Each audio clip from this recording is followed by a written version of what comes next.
Welcome to the Brisbane Property Podcast with your hosts, Melinda and Scott Jennison. Hello, everyone, and welcome back to another episode of the Brisbane Property Podcast. My name is Scott Jennison. I'm the Acquisitions Manager here at Streamline Property Buyers. Good afternoon, everybody. Melinda Jennison from Streamline Property Buyers here. I'm the Managing Director and leading a team of buyers agents who actively pursue property buying for investors and home buyers across Brisbane.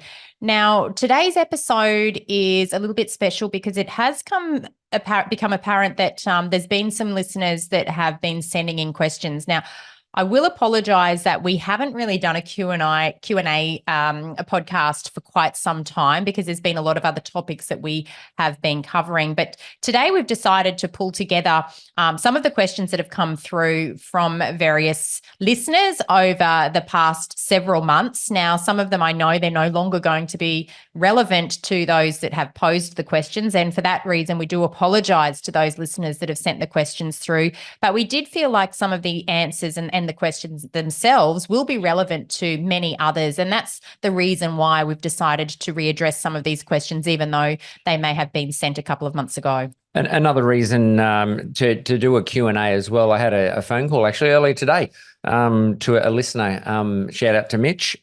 He phoned earlier and he actually said to me that he's been listening to our podcast for a while, and it's helped him to understand a bit more about the market and avoid making mistakes and to buy property for himself. So that's fantastic. I'm so glad that we can actually help people with the information we do share. And hence the reason, obviously, when we get questions like this, we can jump in and do a Q&A and hopefully answer more questions and help people out. It's actually surprising just how many people reach out to us or come up and introduce themselves at events or auctions or even inspections that we attend on behalf of our clients. I was at an REIQ breakfast for buyers agents just this morning, in fact, and other buyers agents in the room who listen to this podcast actually came up to introduce themselves, and they thanked me for the information that we share, and they see value themselves in being able to articulate and summarize some of the information that we share through this podcast for them to share with their clients. So it's always useful for anyone within the industry to follow others and learn from the information that they share as well. And I'm sure they're asking about the weather updates from me as well, which I normally give out to all our listeners as well, which is a little bit of a update there. Obviously, the weather's beautiful here in beautiful Brisbane. So cooled off a little bit. Well, we say it's cooled off. It's still pretty warm, but still beautiful up here in Brizzy. And there's no wonder people want to live up here and enjoy that sunshine. So shall we jump into the questions? Yeah, let's jump into the first one. So our first one has come in from Tony in Melbourne. So Tony has asked, what is the best way to price a property? I've noticed there are no prices on Brisbane listings, which is true. Are there online valuation reports? Are the online valuations reports okay to rely upon? It's an excellent question. And in fact, it is something that we spend a lot of time educating our clients on when they do partner with us for the full buyers advocacy service that we provide. What is the best way to price a property? Well, in actual fact, in my opinion, there really is a number of different ways that a property can be priced. Can you rely, and we'll run through some of those in responding to this answer. But the second part of the question is in relation to the online valuation reports. I think that they, Tony, you'd be referring to what we call automatic valuation reports. So they are based on mathematical algorithms, and there's various property sites that will provide an estimate of a property's value. For example, on the house and domain, you can get this sort of information from CoreLogic through RP data as well. There's many sites that will provide an estimate of a property's value because of or due to or as a result of mathematical algorithms. What I will say is that in actual fact, they're a great way to provide a really quick snapshot view of a rough estimate, but we find they're grossly inaccurate. And in fact, we've got a podcast episode and we are collecting the data in real time for this episode. It's going to be up and coming within the next 6 to 8 weeks, where we're collecting a lot of information about properties that have been listed for sale, capturing the automatic valuation report estimate of value, and then we'll circle back post-sale to determine what is the discrepancy and just how reliable are these reports. And we're not the first people to do this sort of research. In fact, there's been a lot of others in the property investment research space that have actually verified the accuracy and the reliability of some of these online valuation tools, and they have been shown to be very inaccurate, especially in a market where there's a lot of inconsistency in the types of properties that are selling, but also in a market which may be rapidly changing in terms of price movement up or down, because of course, any mathematical algorithms are relying on settled sales data, and they're not necessarily picking up what may have happened just last week or 2 weeks ago. And therefore they can actually come with a level of inaccuracy. I will say though, they're very quick. They can be produced en masse, and, a lot of the banks will even, sometimes rely upon these automatic valuation tools to assess the value of a property. So I'm not disregarding their use within the industry, but don't take the value or the value range as an accurate prediction of what a property is likely to sell for, because there's obviously more accurate ways to price a property, and it's what we do here at Streamline for clients. Yeah. So when the auto vals are done, and just to obviously help our listeners, so for example, there's a couple of houses in a suburb, very similar, obviously from the outside. But then, for example, one of them has had a kitchen renovation or a bathroom renovation, those types of things, that they can't actually ascertain whether that's been done and the difference in the price of those types of things. So that's where, to simplify it, I guess, you're not apples for apples when you're looking at those valuations. They don't take into account different,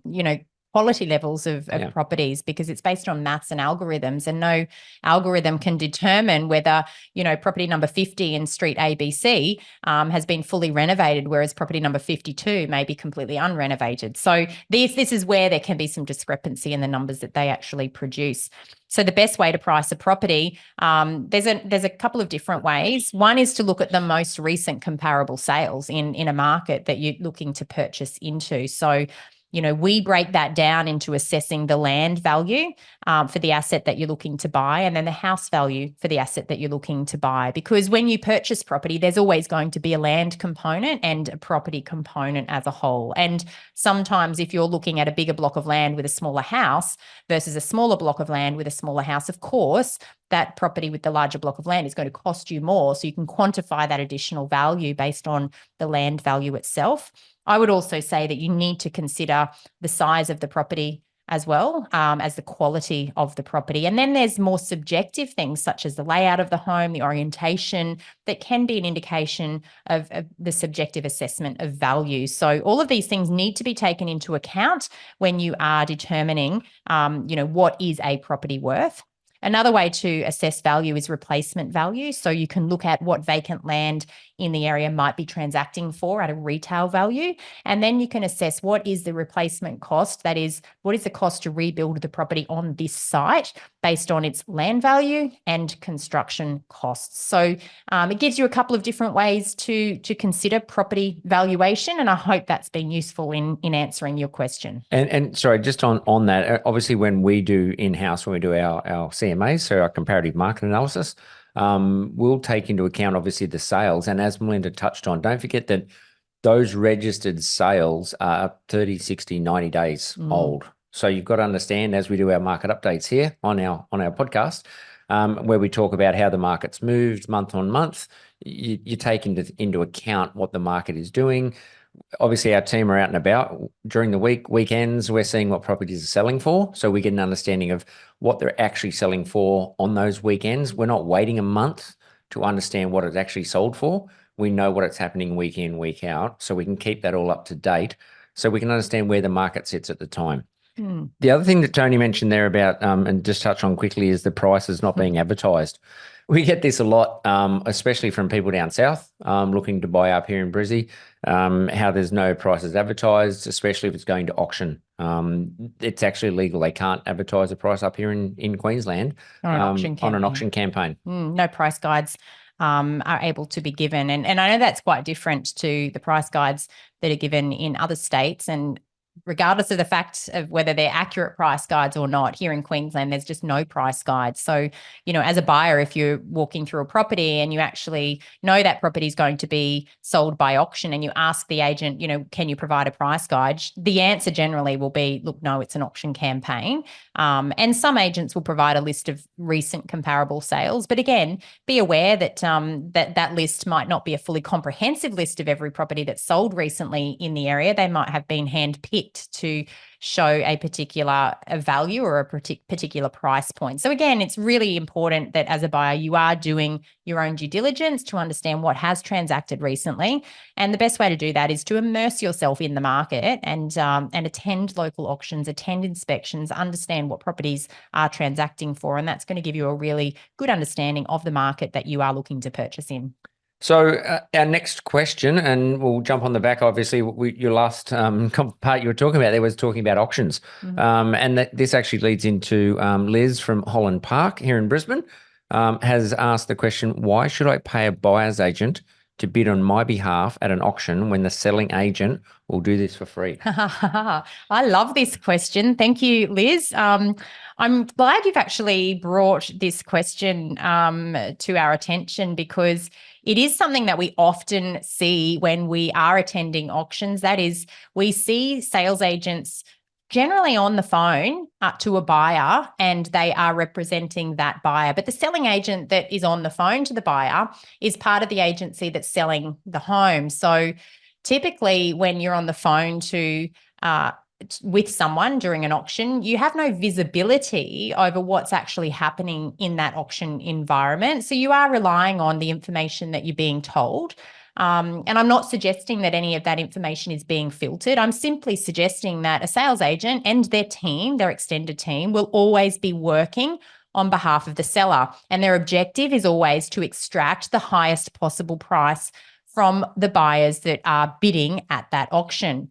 So yes, there's going to be no cost to you in terms of physical payment for somebody to be bidding on your behalf if they are part of the sales agent's team. However, I would argue, is there a cost in the long term based on how they may actually represent you? Because if you're not there to have visibility over what's going on, you may not have full visibility through the information that's being shared over what is happening, which bid is holding the highest bid, which bid has stopped bidding, who's actually entering negotiations, what's the body language of other buyers. You will have none of that information available to you. Yes, there's a small cost of engaging a buyer's agent to represent you when you are bidding at auction. And a lot of buyers are very nervous about bidding at auction and very emotional. And of course, you can get really caught up in the emotion of the moment. We've had buyers engage our services for auction bidding who prefer not to even be at the auction because they're so nervous about the process. And of course, we always work under written instructions. We're non-emotive, so we don't have an emotional connection to the process. Instead, it's a very objective process for us, and it's something that we're very familiar with. So we're very certain about, the actions that we need to take, and we understand the legislation around what needs to happen throughout that auction process. And that gives buyers a level of comfort knowing that they're being represented by someone who's got their best interests at heart. They're being represented, and their buyer's agent is advocating for them, not working in conjunction with the selling agent. So it's a completely independent service that you are engaging when you're engaging a buyer's agent who is representing you at auction. I hope that's answered your question, Liz. Yeah, Liz. I mean, look, as Melinda has touched on there, I mean, we're professionals and this is what we do every week. We go out and we bid for people at auctions.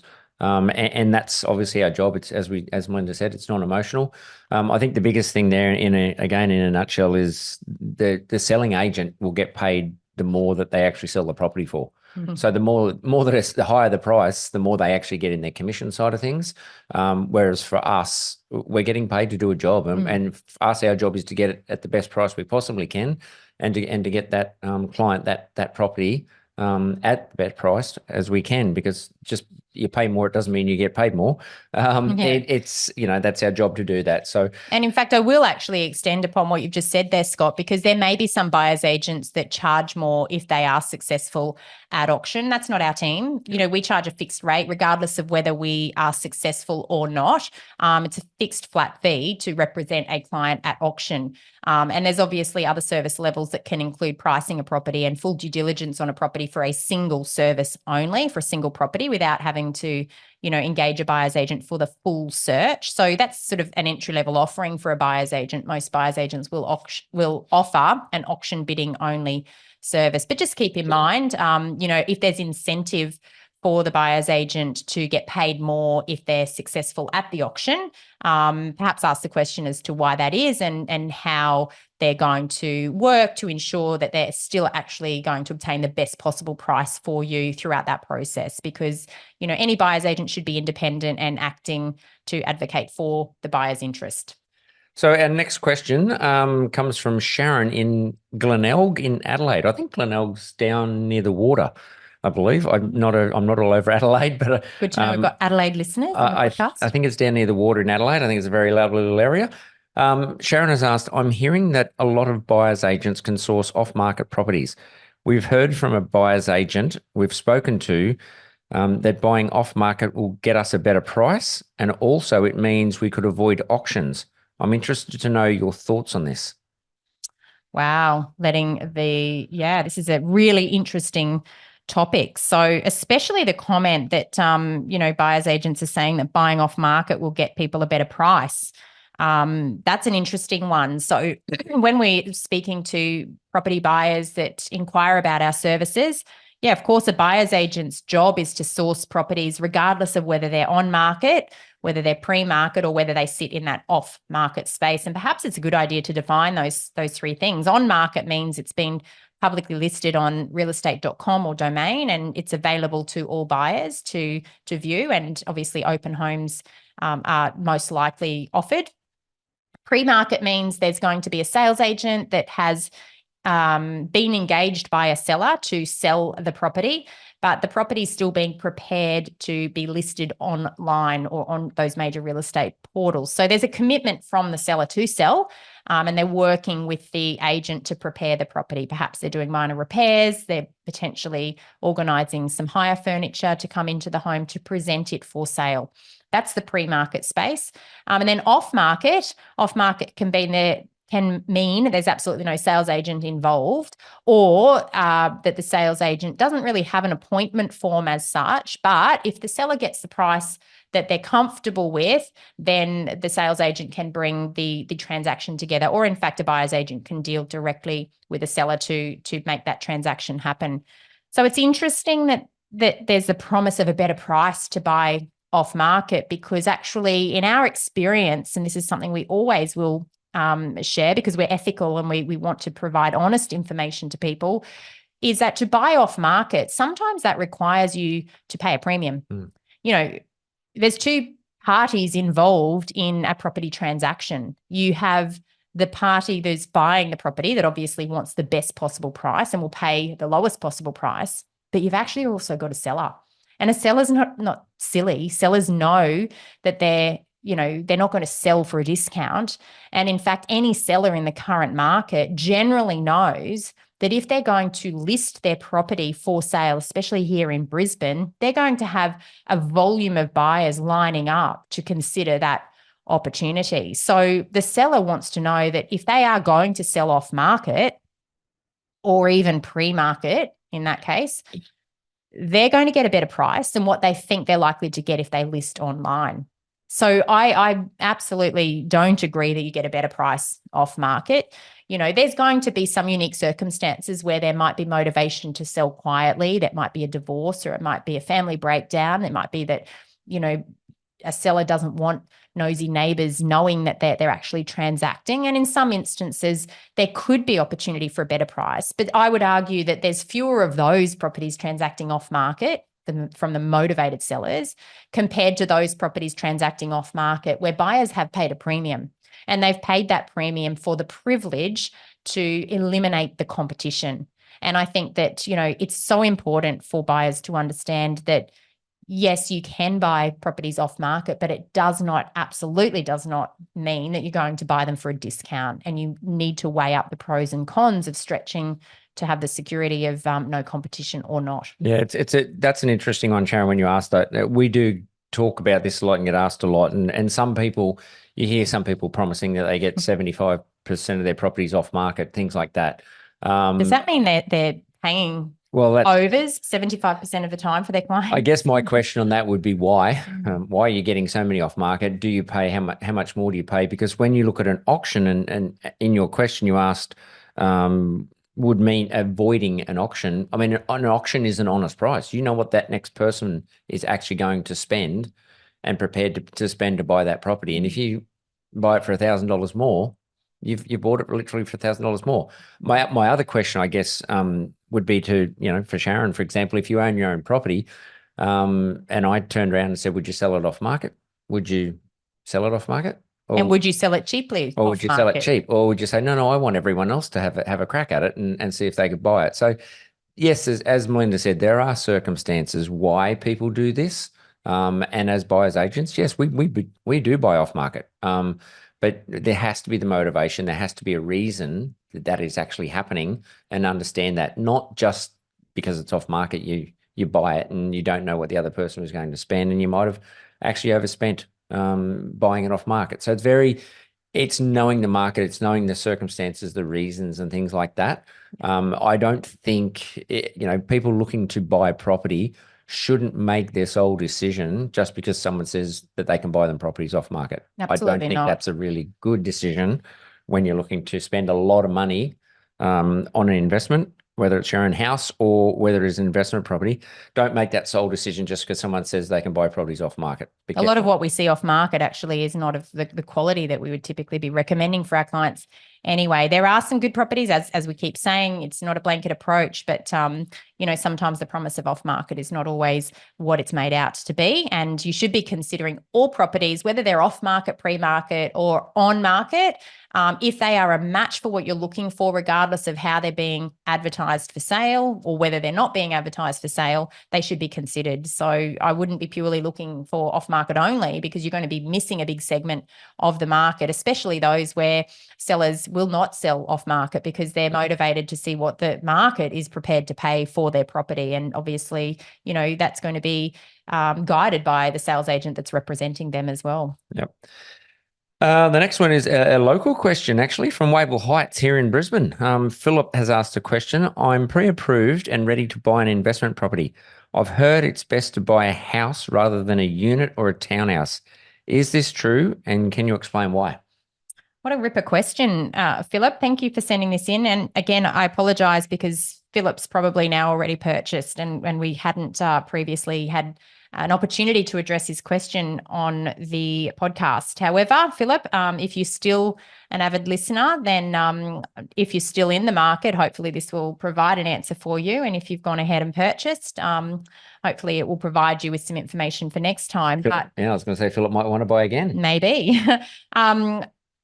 I would argue that, regardless of, whether it's a house unit or townhouse, it's not actually going to be the deciding factor. It's so important, if you are a property investor, to understand what it is you're trying to achieve in terms of capital growth targets and yield targets. It's also important to understand what your risk appetite is and also what your exit strategy is, because, if you intend to hold the property for 10 years, it might actually be a different type of property that would be recommended compared to something that you intend to hold for 30 years.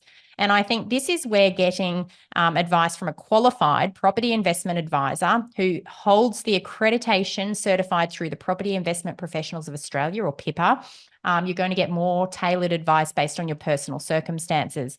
Because the other thing, Philip, is that what you buy might also have implications in terms of, what else you already own, how your portfolio is already set up, where you are in your investment journey, whether it's the first property that you're looking to buy or whether you're actually in consolidation phase and looking for a little bit more income into the portfolio. So it's very hard to answer the question as a blanket, this is what you should buy, because without understanding the objectives of the purchase, it's very difficult to just say you should definitely target a house.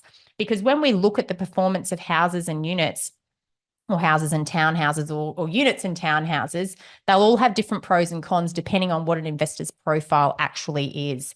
For example, houses will typically have lower cash flows. So what I mean by that is the yields, the return on investment on a house is going to be lower because you're spending more typically on the land component, because it comes with a larger land portion, whereas a unit, because you're getting a smaller land portion, typically has higher cash flows. And this is not a question about what is the better property type. I think it comes down to understanding what an investor needs, and regardless of whether it is a property that you are purchasing for capital growth, or whether it's a property that you're purchasing more for income, I think it's important to understand the land to asset ratio. How much land are you going to get as a portion of the total purchase price? Because a unit on a block of 800 square meters, where there might only be 4 units on that block, is a very different proposition to a unit in a block of 100 units. So I think that's so important for investors to decipher as well. I hope that's sort of provided some info. I'm sure Pauline that works with us will get Melinda into trouble for her phone Sorry, making Pauline. a little noise there. But anyway, it wasn't me this time. The other thing, I guess, looking at that, and we've talked about units quite a bit in the past. I think 2 years ago, roughly, we said watch the unit space in Brisbane. It is changing, Brisbane. Units are becoming more and more popular. People are trying to get in closer to the CBD, so they're moving into the units. It's also affordability, what you can afford to get into that market as well. One other little thing to think about is the maintenance side of it as well. If your risk appetite is quite low, you want to buy a house, there's probably going to be more maintenance on a house, because you've got the external area, you've got the yard, you've got the fences, you've got a lot more property to maintain, and it will probably cost more if you start to do repairs and renovations and maintenance and things like that. Whereas a unit being a bit smaller and more compact, and obviously then you've got your body corporate side of it, which will cover the external common areas. So that maintenance side of it is something else you need to take into account. So that's a really, Philip, hopefully that's answered a lot of those questions. It's hard to just give an accurate answer without understanding personal circumstances. Yeah. That's probably what I would say. And I would also say that not every unit is created equally, because you need to understand how many units sit on the block of land and what is the size of the block of land, because you can still consider the land to asset ratio. If you've got an 800 square meter block of land with 4 units and you're in a blue chip location 4 kilometres from the CBD, you might find that the value of the land as a portion of that total purchase price is higher than a 600 square meter block of land that might be 30 or 40 kilometres out. Regardless of land size, it's more about land value, and I think that's the critical piece of information. And for those people that really understand Brisbane, we know Brisbane's a less densely populated city compared to the likes of Sydney and Melbourne. So there's fewer units and townhouses throughout our city compared to Sydney and Melbourne. And therefore, those higher density units, absolutely, they might be, less of a value proposition from a land to asset ratio perspective, but some of the older units in blue chip locations, there might be more of a value proposition for those sorts of opportunities, again, depending on what you're trying to achieve as an investor. And I think the answer to the question is to get some tailored advice from a qualified property investment advisor. And I think that will jump into, and I know we're obviously time-wise, we don't want to go on all day here, but I've got 2 more questions, and I'm actually going to combine them a little bit because it does almost jump in off the back of the last one where we talked about the units. So I'll throw both of these questions and we can summarise both of them if you like. So the first one from James in Hendra, he said, I already own 2 investment properties in Brisbane. Should I buy a third investment in Brisbane, or should I look to diversify in another location? The other question, which comes from Sarah in Geelong, I'm planning to buy my next investment property in Brisbane. There is a lot of information out there and I don't know where to start. What advice can you provide to help me to decide where and what to buy? Now, I think a lot of that will come down to that investment strategy, as you talked about, through someone like a qualified property investment advisor for both of those. And on James's, before Melinda jumps in, obviously what we talked about with Philip in the previous question was that the units, houses, things like that. There are other ways to diversify. So it can be a unit, it can be a house, it can be in a different location. There's different ways to diversify within the same city when you're looking in buying investment properties. Yeah, if I talk to James's question first, diversification can come in many different forms. And a lot of people think the only way to diversify is through location. And that's certainly a great way for those people that may not be willing to explore some higher risk asset types. So what I mean by that is, yes, you can diversify by spreading your investments across multiple different states or multiple different cities or regional townships. And that's going to ensure that if one area outperforms or underperforms, you've got that location diversification across the portfolio. Other ways to diversify is through investment types. So there's obviously residential investments, there's commercial, there's industrial.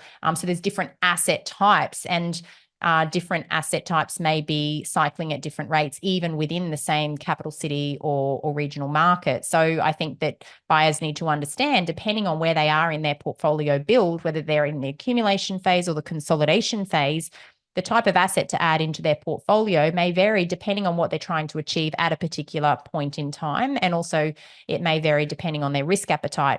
I'll also say that, for some people with a unique skill set or a particularly high risk appetite, you can also provide some diversification through manufactured equity. And you can look at more unique ways to drive value into properties in an area where you can access trades. For example, you can renovate to add value. You can knock down and rebuild to replace an older home with a brand new home. You can subdivide to actually increase the yield and create two properties from one. And of course, you can increase the yield further by creating units or townhouses on a site. And these are all ways that you can potentially diversify within your portfolio without relying 100% on location diversification. And it's just important for you as a buyer to understand the options available to you, because once you develop a professional team within your network, sometimes, it can be easy to continue that conversation. Of course, anyone who's completely independent and ethical will always advise you if some location diversification is required. And I know with some of the clients where we're managing a portfolio build for them, when diversification by location is necessary within their portfolio, we simply refer them to other reputable buyers agents who are REBA members and also qualified property investment advisors in other areas where we know they're looking to buy, so that they can actually get local expert knowledge and someone that will abide by professional codes of conduct in those locations. So that's a great way to build out a portfolio, relying on the network of other professionals. Now, I'll put a challenge to you. Can you do that fairly quick for Sarah's question? What advice do you give to provide to where to start and what to buy? Look, I always start with the numbers. It's so important to understand first your capacity, what you can afford to spend on an investment property. And there's going to be an affordability level that you can't surpass. But then it's about understanding, what are you trying to achieve? What are your goals for capital growth? What are your income targets? Is there a yield requirement set by the broker or the lender that you need to consider? What is your risk appetite? How long do you intend to hold the property? What is the exit strategy? Do you intend to pay down the debt or sell? These things are all questions that need to be answered before you decide where to buy and before you decide what to buy. And of course, working with a qualified property investment advisor, you will get that sort of advice up front so that you can get the clarity around the numbers. And once you've got clarity around the numbers, then that person should be able to guide you through location and property type recommendations, because that's going to be unique to every individual's personal circumstances. Excellent. Well, we've covered some of the questions that have been sent in. Look, if you do have other questions, love to send them in. We'll try and get around to them a little bit more regularly than we have this time. So it's been very busy getting as much information out to everyone as we possibly can. And just so that you know, the email to send those questions to is info@streamlineproperty.com.au. And if interested to know, as we had Sarah there not knowing what to do, how to do it, feel free to reach out to the team at Streamline Property Buyers to have a chat. We're free to talk to, and we're always happy to chat to people to try and help out if we can. So feel free to do that. Don't forget to tap us on the shoulder if you see us out and about at opens and inspections on weekends or weekdays. Always good to talk to people and chat to people that love listening to our podcast. So as usual, I will let Melinda wrap it up and say goodbye from myself. Take care, have a good week, and we'll talk again soon. Thanks very much. Bye for now. Thank you again for tuning into the Brisbane Property Podcast. As always, if you've enjoyed our content, please share with friends and family. And we would love for you to leave us a review on the platform that you're listening to the podcast on. As always, we enjoy producing these episodes for you. We look forward to speaking with you again next week. Thanks so much. Bye for now.